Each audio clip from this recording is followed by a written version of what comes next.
Welcome back to the channel. Thank y'all for hanging with me on this Tuesday. So one common denominator that you will always find when it comes to Carolina rig fishing is a 3/4 ounce weight, a smaller hook like a 2/0 round bend worm hook, and a smaller bait. That's very important, and that is basically a Carolina rig in a nutshell. Simplicity. You don't need to stray too far away from that.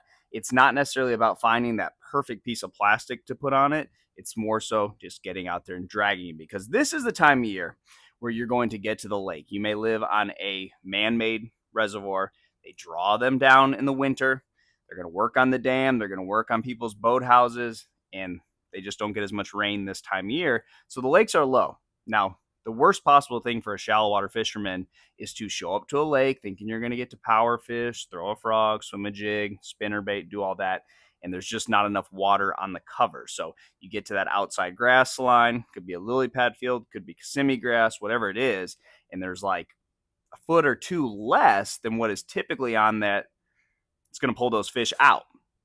Fish are going to typically not hang around very long when you have falling water. And a lot of times the lakes will be even lower than that, where you may only have a foot and a half of water on that outside line, and there's just not going to be anything there. It's hard to fish. It's not where the fish want to be. They look for deeper water and being close to it. And if it's shallow and it's shallow year round, they'll get in it, but they're still going to move around a lot. They're not going to hang around, stay on those tight places. So let's talk about my baits. Let's talk about what I'm looking for this time of year, because not every lake is going to have ledges and all these perfect places to go fish. But I really feel like a Carolina rig is better in that 10, maybe 8, 12 foot, really good in that range. You get deeper, football jig, there's some better options, I think. The way a Carolina rig sits, the angle of your rod and the line, I just really feel like the sweet spot for that bait, 12 to like 6 feet of water. Now, can you throw it super deep? Can you throw it super shallow? Yes. That's just more to the simplicity factor of this bait. Doesn't necessarily matter the depth. I do feel like there's some sweet spots there, just like the 3/4 ounce weight, just like the 2/0 round bend worm hook, just like your 20-pound test line, heavier action rod. Not like a longer rod, 7'6", heavy action. So where I'm looking is any place where there's been some water movement.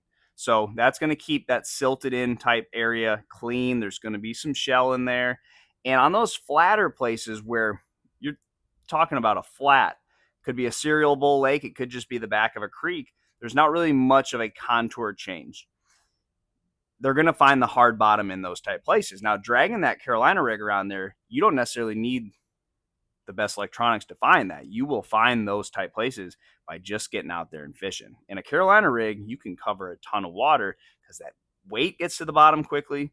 You're in the strike zone fast, and you can move it as fast as you want, and you're not really fishing it too fast. So look for those 12 to 6 foot depth ranges.